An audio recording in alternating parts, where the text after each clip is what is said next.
Astaghfirullah. Alhamdulillah wassalatu wassalamu ala Rasulillah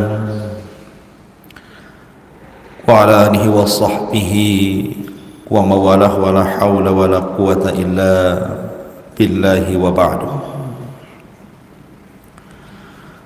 Qala Allah azza wa jalla ya ayyuhalladzina amanu taqullaha haqqa tuqatih wa la tamutunna illa wa antum muslimun.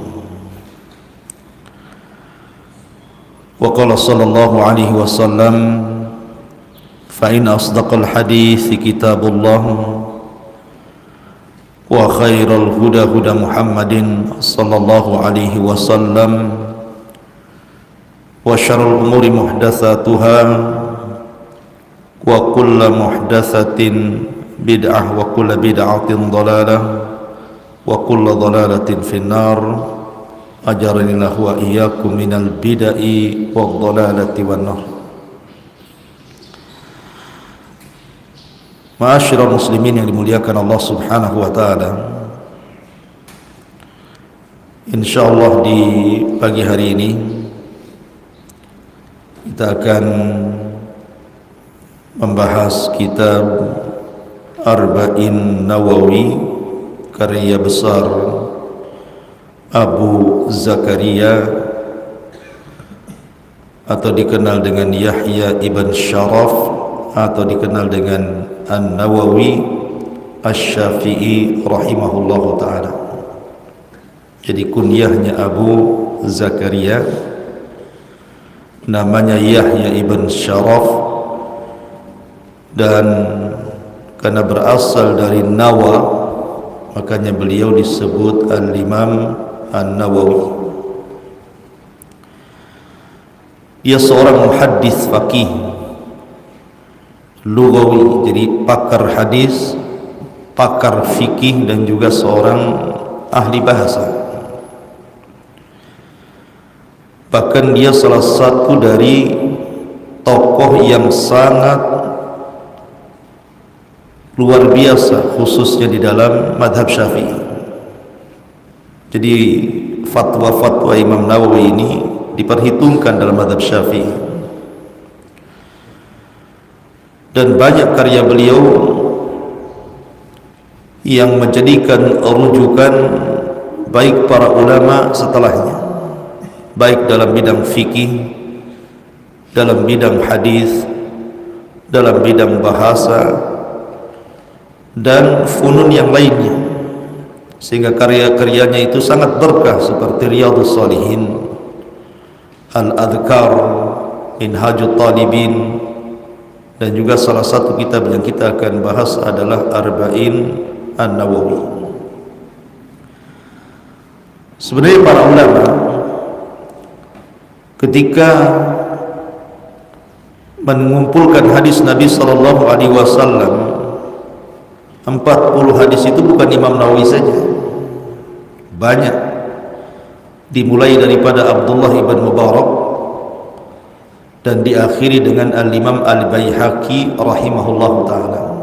Jadi Imam Nawawi ini salah satu dari 13 ulama yang mengumpulkan hadis yang disebut dengan Arba'un, 40 kumpulan hadis. Kenapa 40 saja? Kenapa tidak lebih daripada 40? Bukankah hadis Rasul itu banyak? Kenapa mesti 40? Ada yang mengatakan bahwa sebenarnya bukan 40 hadis. Imam Nawawi itu mencantumkan dalam kitab Arba'un itu 42 hadis, sebagaimana disebutkan oleh Imam Ibn Rajab Al-Hambali. Bahkan Imam Ibn Rajab ketika mensyarah kitab Arba'in Nawawi itu menambahkan 8 hadis. Jadi dari 42 hadis yang dicatat Imam Nawawi, kemudian ditambah 8 hadis sehingga menjadi 50 hadis, dan itu dicantumkan dalam kitab beliau Al-Jami' Al-Ulum wal Hikam. Ada yang mengatakan bahwa kenapa para ulama sangat bersemangat mengumpulkan hadis dalam sebuah kitab dan jumlahnya 40 atau mungkin 40 kurang lebih. Karena ada hadis Nabi SAW mengatakan, man jama'a ala ummati arba'in hadisan ba'atsallahu yawmal qiyamah faqihan. Dalam riwayat kuntu lahu syafi'an. Barang siapa yang mengumpulkan hadis kata Nabi SAW dan jumlahnya 40 untuk umatku, maka dia akan dibangkitkan pada hari kiamat menjadi faqih, cerdas. Dalam riwayat aku akan menjadi syafaat bagi dia. Tetapi riwayat-riwayat yang menjelaskan tentang keutamaan 40 hadis semuanya lemah, tidak ada yang sahih. Sehingga para ulama mengatakan boleh jadi yang melatar belakangi Imam Nawawi mengarang kitab Arba'in Nawawi ini karena hadis-hadis yang umum yang menjelaskan tentang keutamaan orang yang menyebarkan hadis Nabi SAW seperti fal yuballighish syahid minkumul ghaib. Hendaklah orang-orang yang hadir kata Rasul menyampaikan yang tidak hadir hadis-hadisku. Kemudian juga ada hadis Nabi SAW, nadharallahu imra'an sami'a maqalati fawa'aha wa haddatha ila akhir hadis. Semoga Allah Subhanahu wa taala mencerahkan wajahnya kepada orang yang mendengar seluruh kalamku, hadis-hadisku kata Rasul, kemudian menjaga dan menyampaikannya. Dan banyak keutamaan hadis-hadis Rasul yang berbicara tentang keutamaan menyampaikan dan menjaga hadis Nabi SAW. Intinya bahwa Imam Nawawi bukan satu-satunya ulama yang mengarang dan mengumpulkan 40 hadis Rasul, tapi banyak lagi. Dan yang pertama kali mengumpulkan 40 hadis adalah Abdullah ibnu Mubarak, dan yang terakhir adalah Al-Imam Al-Baihaqi rahimahullahu ta'ala. Nah, Imam Nawawi ini satu di antara sekian ulama yang berusaha mengumpulkan 40 hadis Nabi SAW. Lah, Imam Nawawi sendiri diberkahi umurnya oleh Allah Subhanahu wa taala karena wafat beliau itu sangat muda sekali dan dia belum menikah. Jadi Imam Nawawi itu dilahirkan pada tahun 631 Hijriah dan wafat pada tahun 676 Hijriah. Ya, kurang lebih 40 tahun usianya itu sudah wafat. Tetapi Imam Nawawi ini diberikan keberkahan waktu.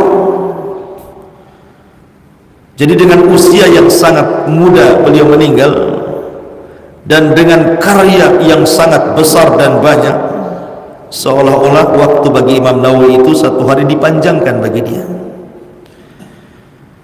Karena Imam Nawawi ini banyak karyanya, bahkan dia sempat kemudian mengarang syarah daripada Sahih Bukhari. Kalau Sahih Muslim sudah jelas, beliau syarah dari awal sampai akhir, bahkan syarahnya terbaik dari syarah-syarah Sahih Muslim. Kemudian juga beliau hendak mensyarah kitab Sahih Bukhari, tetapi karena usianya yang pendek sehingga hanya beberapa jilid saja, kemudian belum meninggal. Kata para ulama, kalaulah Imam Nawawi berhasil mensyarah kitab Bukhari, tentu syarahnya akan menjadi syarah terbaik dari seluruh syuruhat para ulama tentang Sahih Bukhari. Saking cerdasnya Imam Nawawi rahimahullahu ta'ala. Beliau dilahirkan di sebuah tempat namanya An-Nawawi, makanya nisbatnya kepada imam ini menjadi Nawawi pada tahun 631 Hijriah. Ketika beliau berusia 10 tahun, maka Allah Subhanahu wa ta'ala membuatkan bagi Imam Nawawi ini semacam dukan toko untuk dijaga, diajari bisnis sama bapaknya.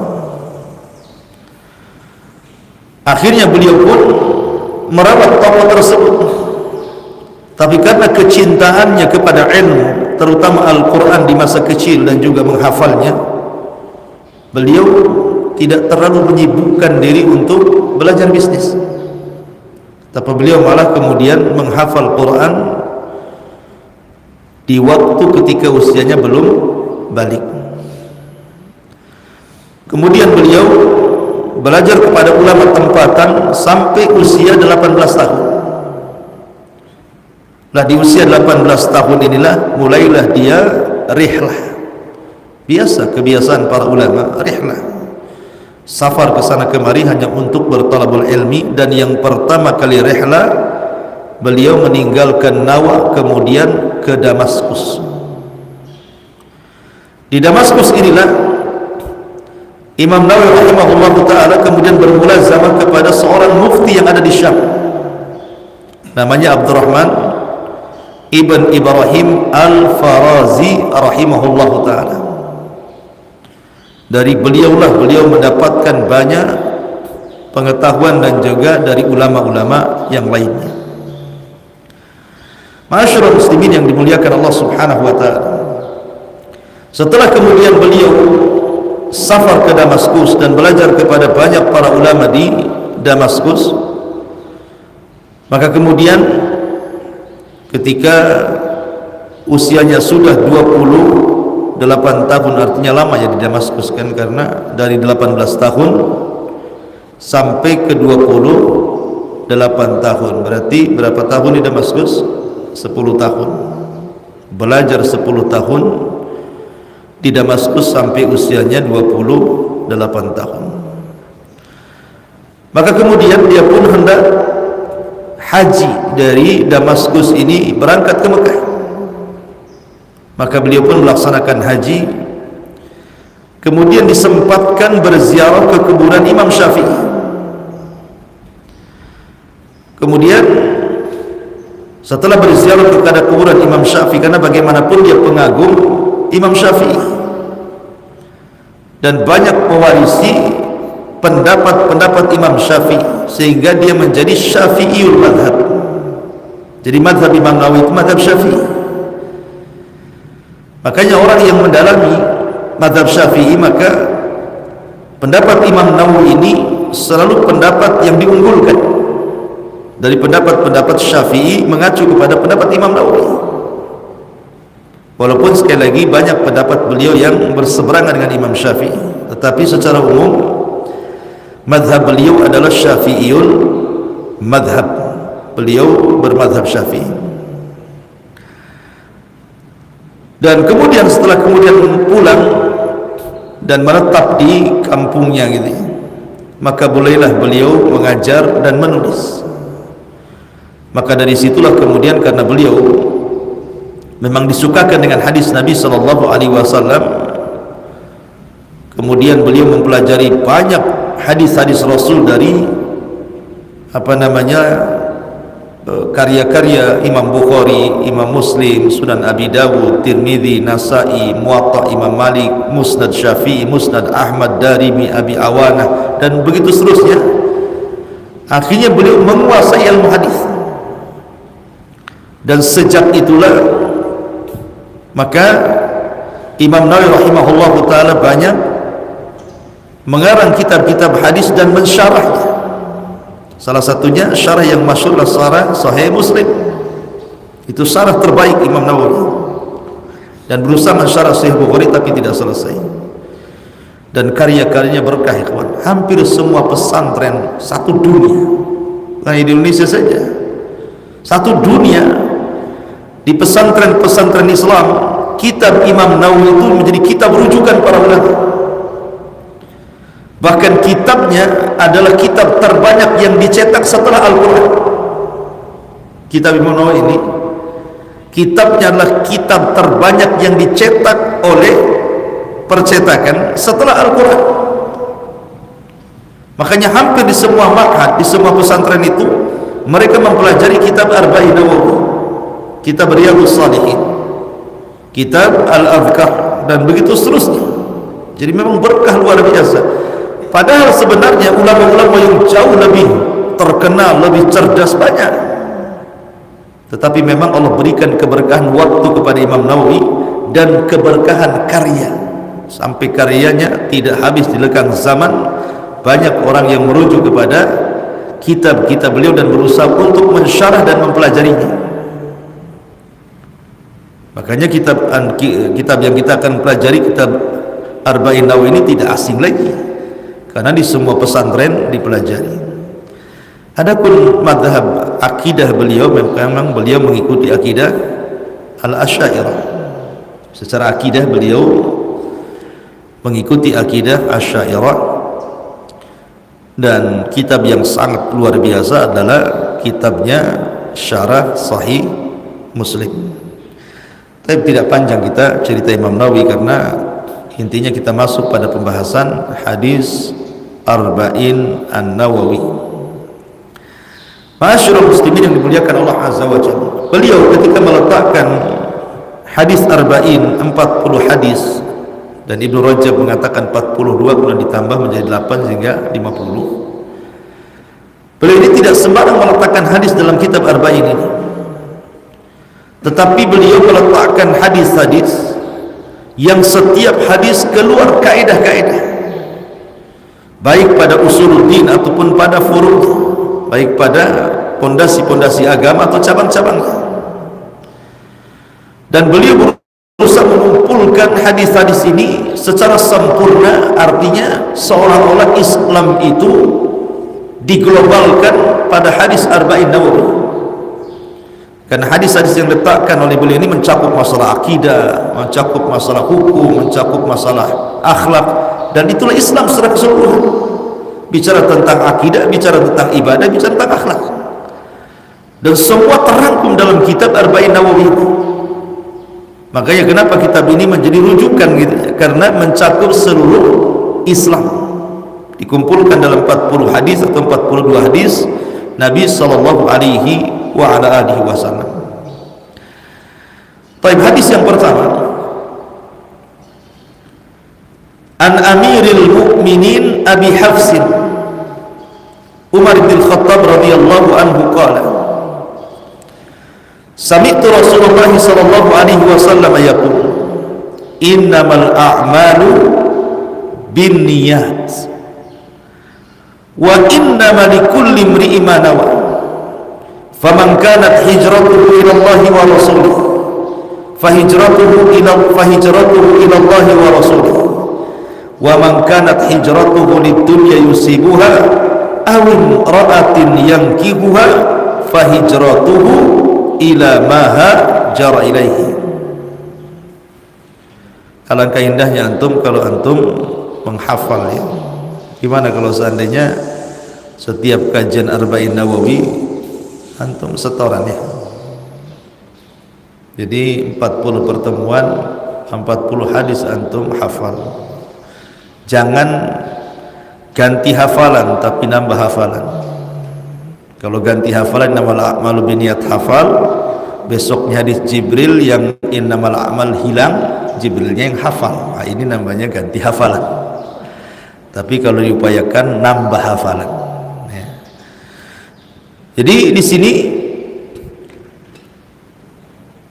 mu'alif rahimahullah ta'ala mencantumkan hadis yang pertama, hadis Amir al-Mu'minin Abi Hafsin Umar bin Khattab. Umar bin Khattab kenapa disebut Amir al-Mu'minin? Karena dia yang pertama mendapatkan julukan Amir al-Mu'minin. Abu Bakar tidak disebut Amirul Mukminin, walaupun secara bahasa dia Amirul Mukminin, tapi disebut Khalifatul Islam. Tapi yang pertama kali dijuluki Amirul Mukminin adalah Umar bin Khattab, karena kekuasaan di zamannya menjulang sampai ke daratan Persia, dan sebagian besar Romawi takluk di tangan Umar bin Khattab. Makanya sejak itu orang-orang menyebutnya Amirul Mukminin. Kemudian Abi Hafsin, kenapa kunyahnya Abi Hafsin? Hafsin itu diambil dari salah satu putri beliau namanya Hafsah. Orang Arab kalau menyebut atau memanggil wanita yang ada tak marbutahnya dengan panggilan sayang, itu biasanya dihilangkan tak marbutahnya, Seperti Aisyah dipanggil ya Aish, maka Hafsah dihilangkan tak berbutuh menjadi Hafs, berarti Abu Hafsin. Dan begitulah kunyah diambil dari nama anak-anaknya, biasa seperti itu. Ada yang mengatakan anak yang paling besar, ada yang mengatakan anak yang paling soleh dari anak-anaknya. Dan kunyah itu sunnah walaupun tidak punya anak. Seperti Aisyah radhiyallahu anha tidak punya anak, tapi kunyahnya Ummu Abdillah. Hatta anak kecil tidak masalah diberikan kunyah, seperti salah satu putra daripada Abu Talha radhiyallahu anhu. Abu Talha punya anak kecil belum balik, namanya Abu Umair. Anak kecil sudah dipanggil Abu Umair. Ketika Anas bin Malik radhiyallahu anhu, saudaranya, merasa kasihan dengan adiknya Abu Umar ini karena belum balik, masih kecil, punya burung namanya Nugair, mati kecekik, nangis. Anak-anak itu sama dengan kita. Kalau orang yang kita cintai meninggal pasti kita sedih. Kalau anak-anak, dia lebih sedih kalau mainannya mati. Makanya Anas datang kepada Rasulullah SAW menghabarkan tentang kesedihan adiknya karena meninggal burung peliharaannya itu, si Nugair itu. Rasul takziah, bayangkan, untuk menghibur Abu Umar ini, takziah karena kematian burung. Pernah nggak antum tetangga mati kucing takziah? Nabi lu takziah mati burung, takziah. Kemudian sampai kepada rumahnya Abu Umar dan ditanya, ya Abu Umar, ma fa'alan Nugair? Ya Abu Umar, apa yang terjadi dengan burung musi Nugair itu? Dari sini boleh kita ini memberi nama binatang, karena Abu Umar memberi nama burungnya namanya Nugair. Jadi kalau antum punya kucing, nggak apa-apa antum kasih nama, jangan Abu Umair aja dah. Ya. Jadi kalau punya kucing boleh kasih nama. Kemudian Rasulullah SAW bertanya, apa yang terjadi dengan burung Nugair itu? Kata Abu Umar, mati Rasul. Artinya bahwa Abu Umar ini anak kecil belum balik, tetapi sudah disebut Abu Umar, ya kan? Jadi kunyah itu sunnah. Abu Hafsin ya sunnah. Ini kunyahnya Umar ibn al-Khattab radhiyallahu anhu. Umar ibn al-Khattab radhiyallahu anhu. Tidak perlu saya jelaskan biografi, terlalu panjang beliau. Yang jelas bahwa hidupnya Umar bin Khattab dari kecil sudah keras. Jadi kecil-kecil itu suruh mengembala unta sama bapaknya. Makanya unta ini karena punya tabiat syaitan, melahirkan kepada pemiliknya itu keras hati. Jadi Umar itu sudah terbiasa keras sejak kecil. Bahkan ayahnya lebih sayang kepada untanya dibandingkan kepada Umarnya. Ayahnya itu, dia sayang sama untanya, nggak sayang sama Umarnya, ayahnya itu. Sampai ketika Umar satu ketika meninggalkan untanya itu, ayahnya bertanya, kenapa kau tinggalkan unta-unta? Kata Umar, dia baik-baik saja, tidak ada masalah wahai ayahku. Ayahnya marah, ya, dan menganggap kalau unta-untamu baik maka kuanggap kau baik, katanya. Jadi untanya dulu barometer baiknya. Jadi memang Umar itu terbiasa dari kecil keras, dididik keras oleh ayahnya Khattab. Tapi yang jelas bahwa Umar ibn Khattab adalah salah satu khalifah kedua setelah Abu Bakar, dan dia mati syahid di tangan Abu Lu'lu al-Majusi. Subhanallah, Umar ini berdoa. Doanya apa? Ya Allah, wafatkan aku dan syahidkan aku di tempat Rasulmu hijrah, maksudnya di Madinah. Doa ini mustahil, ikhwan. Kenapa mustahil? Bagaimana mungkin Madinah akan diserang sementara kekuasaan Umar itu sampai ke daratan Persia dan sebagian besar Romawi? Siapa yang berani menyerang Madinah? Tetapi Umar itu tahu bahwa setiap doa tidak ada yang mustahil bagi Allah. Dia meminta mati syahid di Madinah, padahal nggak mungkin terjadi perang di Madinah di zamannya. Nengok Umar itu takut gitu ya. Tapi Umar ingin dia mati syahid. Allah kabulkan, tidak dengan cara perang, dengan cara lain.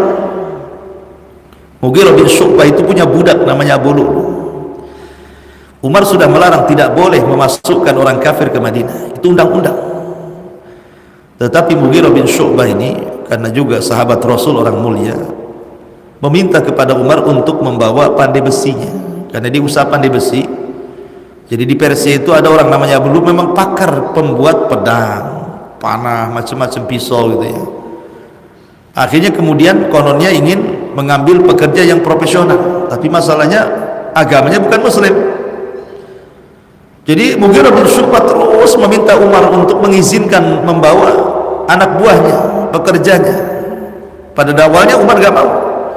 Rupanya lambat laun Umar pun luluh kepada Mughirah bin Syu'bah, diizinkanlah budaknya masuk ke kota Madinah dan bekerja di tempat pandai besinya. Rupanya Abu Lu'lu' ini punya dendam sendiri kepada Umar. Kenapa? Karena Persia ditaklukkan, sementara dia seorang Majusi. Jadi dia berazam untuk membunuh Umar bin Khattab. Setiap hari dia mengasah, membuatkan satu pisau sendiri, diasah setiap hari dan dilumuri racun, sehingga dia berpikir kapan ada kesempatan untuk membunuh Umar bin Khattab. Anehnya, jadi ketika Umar berjumpa dengan pembunuhnya Abu Lu'lu' ini, Umar bertanya, karena punya kepiawaian cara membuat senjata, jadi Umar pengen dibuatkan senjata. Kata Abu Lu'lu', ya, saya akan buatkan kau senjata yang senjata ini akan dikenang orang barat dan timur, katanya. Saya akan buatkan kau senjata yang senjata ini akan dibicarakan barat dan timur. Maksudnya apa? Ini kinayah sebenarnya. Kalau Umar paham bahwa bahasa ini maksudnya akan dibuatkan senjata yang senjata itu untuk membunuh Umar sendiri, gitu maksudnya. Rupanya betul. Ketika Umar sholat subuh menjadi imam baru 1 rakaat, Abu Lu'lu' pura-pura berada di saf yang pertama. Di zaman itu masih gelap, apalagi subuh, nggak tahu siapa di samping kiri kanannya, dan tidak ada curiga orang itu membawa pisau. Rupanya kemudian ketika Umar sedang sholat dapat 1 rakaat, rakaat kedua itulah Abu Lu'lu' kemudian menusuk dari belakang beberapa tusukan, sehingga Umar menyangka bahwa itu sedang digigit anjing. Akalatni kalbun, akalatni kalbun. Ada anjing yang sedang menggigit. Rupanya pisau yang sudah menancap di punggung Umar ibn Khattab. Sebab itulah wafatnya Umar ibn Khattab. Beliau mengatakan, sami'tu Rasulullah sallallahu alaihi wasallam, aku mendengar Rasulullah SAW bersabda, innamal a'malu binniyat. Hadis innamal a'malu binniyat ini satu di antara 3 hadis yang merupakan pondasi agama. Pertama hadis ini, yang kedua hadis Aisyah radhiyallahu anha, man amila amalan, dalam riwayat man ahdatsa fi amrina hadza ma laysa minhu fahuwa raddun. Kemudian hadis yang ketiga hadis Nu'man bin Bashir. Nu'man ibn Bashir, seorang sahabat yang pertama kali lahir di kota Madinah. Nu'man bin Bashir, al halalu bayyinun wal haramu bayyinun wa bainahuma umurun mushtabihat. Ini 3 hadis disebut usuluddin, pondasi agama. Nah, salah satunya adalah innamal a'malu binniyat. Innamal a'malu binniyat. Kemudian Rasul mengatakan wa innama likulli imri'in ma nawa. Innama ini adatul hasr, artinya amal itu hanya ditentukan dengan niat. Kalau amal tidak ada niat, belum dikatakan amal. Karena innama itu ada watul hasri, pembatas bahwa hanya saja amal itu ditentukan dengan niat. Kalau orang beramal tidak ada niat, berarti tidak amal. Wa innama likulli imri'in ma nawa, ini juga adatul hasr. Hanya saja setiap orang itu diberikan pahala sesuai dengan niatnya. Sah dan tidaknya sebuah amal ditentukan niat, berpahala dan tidaknya amal ditentukan dengan niat. Innamal a'malu binniyat bicara tentang sah dan tidaknya, sempurna dan tidaknya. Innamal a'malu binniyat. Tetapi wa innamal likulli imri'in ma nawa bicara tentang pahala. Pahala dan tidaknya amal itu ditentukan dengan niat. Makanya ada orang mendapatkan pahala dengan niat sedikit, ada orang yang dapat menghilangkan pahala dengan niat besar. Maksudnya besar bukan karena Allah gitu ya. Makanya kenapa niat itu membesarkan amalan dan mengecilkan amalan. Seperti hadis dubak, hadis lalat. Ketika ada orang kemudian berjalan di sebuah tempat ada berhala, tidak boleh berkorban kecuali dengan seekor lalat. Walaupun maksudnya berkorban walaupun paling kecil seekor lalat lah begitu ya. Jadi ada orang lewat di situ, kau nggak boleh lewat desa kami kecuali kau berkorban untuk berhala kami. Kata orang ini, aku tidak punya uang, aku ini seorang musafir. Nggak apa-apa. Kalau kau ingin berkorban dan tidak punya uang, korbankan walaupun seekor lalat. Akhirnya dikorbankan lalat itu, ditangkap lalat, dikorbankan dapat berhalanya, kemudian dilepas, kemudian meninggal di tengah jalan. Allah masukkan ke neraka. Padahal korbannya remeh. Seekor lalat kan remeh, tidak perlu membeli, sudah ada di mana-mana. Tetapi yang namanya niat itu mengecilkan yang besar dan membesarkan yang kecil. Walaupun remeh, tapi ini dosa besar, masalahnya syirik. Allah masukkan ke neraka. Yang satunya lagi dipaksa, kau juga harus berkorban dengan lalat. Nggak mau katanya. Kalau aku harus berkorban dengan lalat, saya mau, tetapi untuk Allah bukan untuk berhala, dibunuhlah dia. Akhirnya Allah masukkan ke dalam surga. Yang satu karena lalat masuk neraka, yang satu karena lalat masuk surga, sama-sama lalatnya. Ya kan? Kemudian faman kanat hijratuhu ila Allah wa rasulih fa hijratuhu ila Allah wa rasul. Barang siapa yang hijrahnya karena Allah dan Rasulnya, maka hijrahnya kepada Allah dan Rasulnya. Ini bukan pengulangan. Kan faman kanat hijratuhu ila Allah wa rasulih. Kemudian fa hijratuhu ila Allah wa rasulih. Seolah-olah ada pengulangan di sini kan. Ini bukan pengulangan. Maksudnya faman kanat hijratuhu ila Allah, barang siapa yang hijrahnya karena Allah dan Rasulnya, niyatan wa qasdan, memang niat hijrahnya karena Allah dan Rasulnya, fa hijratuhu ila Allah wa Rasul, maka hijrahnya akan mendapatkan pahala hukman wa syar'an, secara hukum dan secara syar'i. Artinya kalimat pertama bicara niat, kalimat kedua bicara pahala gitu maksudnya. Jadi barang siapa yang niatnya karena Allah dan Rasulnya, maka dia akan berpahala karena hijrahnya sudah sesuai hukum dan syar'i, maka dapat pahala dia. Tetapi wa man kanat hijratuhu lidunya yusibuha aw imra'atin yankihuha, tapi barang siapa yang hijrahnya karena dunia yang dicarinya atau karena perempuan yang hendak dinikahinya, fa hijratuhu ila ma hajara ilaih. Subhanallah, lihat bagaimana bahasa hadis. Ketika Rasul mengatakan barang siapa yang hijrahnya karena Allah dan Rasulnya, diulang, maka hijrahnya karena Allah dan Rasulnya. Tapi barang siapa yang hijrahnya karena dunia yang dicarinya atau perempuan yang hendak dinikahinya, maka tidak diulang. Tidak fa hijratuhu ila ma hajara ila imra'ah atau ila dunia, enggak, tapi menggunakan dhamir, kata ganti. Kenapa menggunakan kata ganti? Lihaqaratid dunya, menunjukkan apa?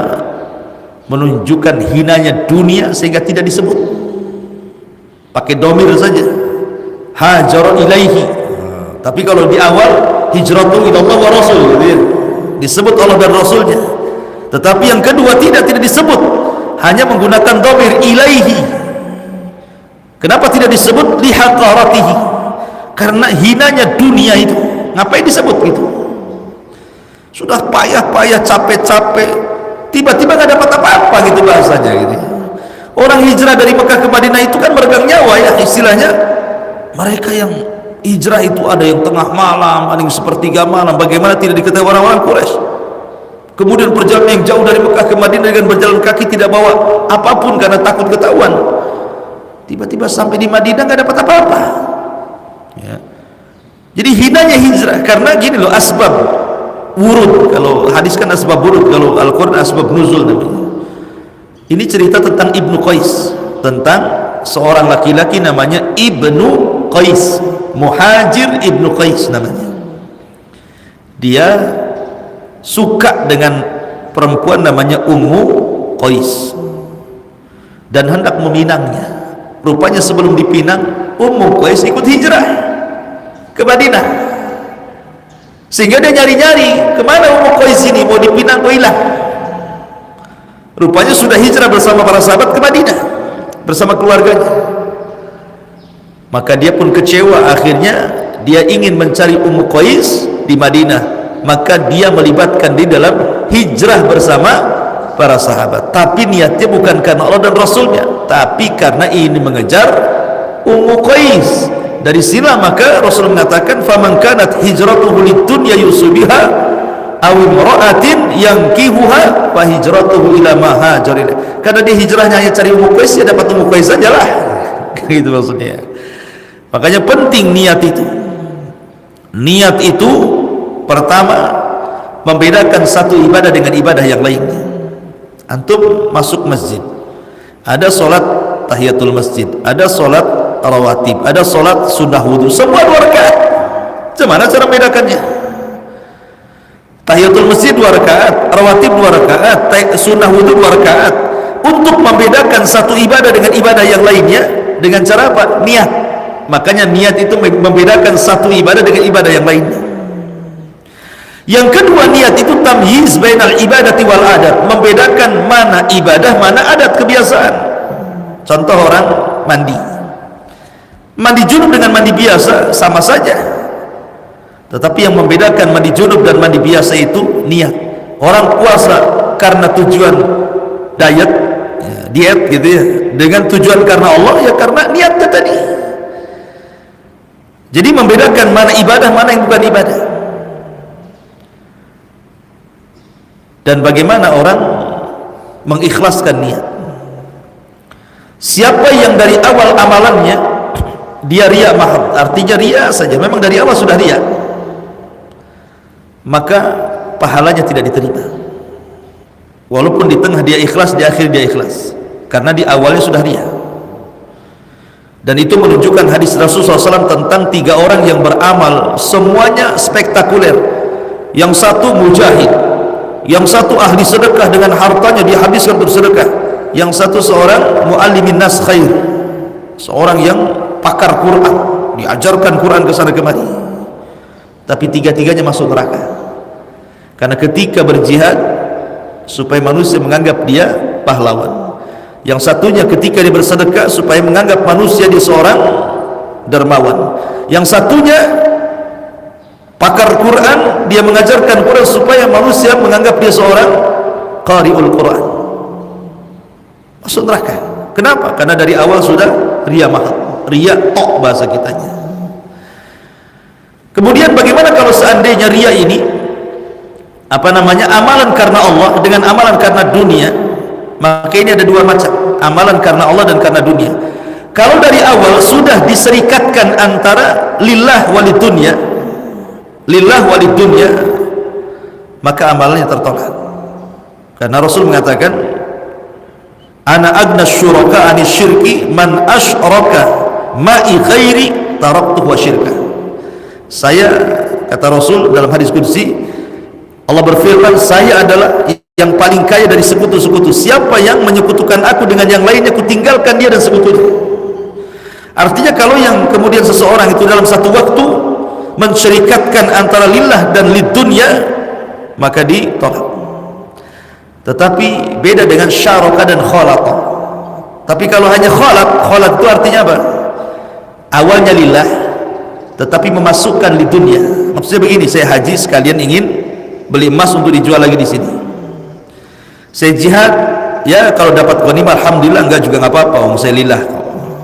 Maka ini mengurangi pahala tetapi tidak menghilangkan pahala.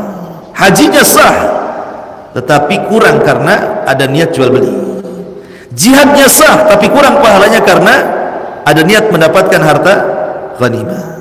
Itu beda ya antara syaraf. Tapi kalau syaraf dan khalat, kalau syaraf itu dari awal memang sudah diniatkan, pokoknya saya lillah dan juga li ghanaim. Nah, berarti itu membatalkan amalan. Tapi kalau dimasukkan, ya kalau dapat untung alhamdulillah, enggak ya sudah gitu ya, itu hanya mengurangi pahala, sah pahalanya tapi kurang ya. Makanya di sini menunjukkan bahwa niat itu penting. Bagaimana dengan pujian manusia? Antum dipuji karena beramal, antum beramal nih karena sering kerja ke Nidul Ilmi, banyaklah orang muji antum, masya Allah Akhi Sufyan ini luar biasa, begini. Apakah pujian manusia mempengaruhi amalan? Tidak. Selama antum karena Allah, atau dipuji orang, antum ke Mekah, atau ada orang panggil Pak Haji, tidak mempengaruhi amalan. Kata Nabi SAW itu disebut busrul ajil, kabar gembira yang segerakan di dunia. Asal niatnya tidak untuk itu. Antum haji-haji saja, nggak ada keinginan orang mengambil Pak Haji, nggak perlu. Tiba-tiba kemudian satu kampung antum dipanggil Pak Haji, alhamdulillah gitu maksudnya. Pujian manusia tidak pengaruh. Tetapi pujian manusia ini bisa mengantarkan kepada ria kalau dia mempengaruhi. Awal sih biasa-biasa saja, dipanggil Pak Haji, nggak dipanggil Pak Haji nggak apa-apa. Tapi karena keseringan sekali banyak orang yang manggil tak Pak Haji pula, ini satu kampung manggil Pak Haji, kampung sana pula tak manggil Pak Haji, mulai dia sakit hati. Itu lain lagi. Berarti pujian manusia itu mempengaruhi niat, akhirnya ria. Makanya Rasul mengatakan, apabila ada orang memuji di hadapanmu, ambil tanah letakkan di kepalanya, karena itu wasilah kepada ria masalah. Ya. Makanya penting seseorang itu menjaga hati di sini. Innamal a'malu binniyat wa innamal likulli imri'in ma nawa, faman kanat hijratuhu lid-dunya ila Allah wa rasul fa hijratuhu ila Allah wa rasul, wa man kanat hijratuhu lid-dunya yusibuha aw imra'atin yankihuha fa hijratuhu ila ma hajara. Ini di antara faedah ini, hadis ini banyak kalau mau dijabarkan ikhwan, karena hadis ini hadis yang luar biasa. Sampai-sampai Abdurrahman Al-Mahdi pernah mengatakan, saya hanya berkeinginan kalau para ulama mengarang sebuah kitab itu hendaklah meletakkan hadis ini, letakkan di awal. Kenapa? Karena hadis ini mengingatkan keikhlasan. Sampai Imam Bukhari meletakkan hadis innamal a'malu binniyat ini pertama kali, nomor pertama, padahal judulnya beda. Imam Bukhari itu kalau antum baca Sahih Bukhari, bab pertama apa? Kaifa badil wahyi, bagaimana wahyu turun kepada Rasul, itu bab pertama dalam Sahih Bukhari. Tapi hadis yang pertama diletakkan innamal a'malu binniyat, enggak nyambung dengan judul. Kata Surah yang mensyarah kitab Sahih Bukhari mengatakan, boleh jadi Imam Bukhari ketika meletakkan hadis innamal a'malu binniyat di permulaan kitab ini, seolah-olah dia ingin mengatakan bahwa ketika aku mencatat Sahih Bukhari ini bukan karena manusia tetapi karena Allah. Sampai para ulama mengatakan, aku berkeinginan kalau saya membuat kitab, setiap bab kalau bisa aku cantumkan innamal a'malu binniyat itu. Gitu, supaya diingatkan tentang keikhlasan gitu ya. Makanya jadikan hadis ini sebagai pondasi dalam beramal saleh, karena ini satu di antara dua syarat qabul al-ibadah. Subhanallah hamdika asyhadu an la ilaha illa anta astaghfiruka wa atubu ilaik. Allahu ta'ala alam. Assalamualaikum warahmatullahi wabarakatuh.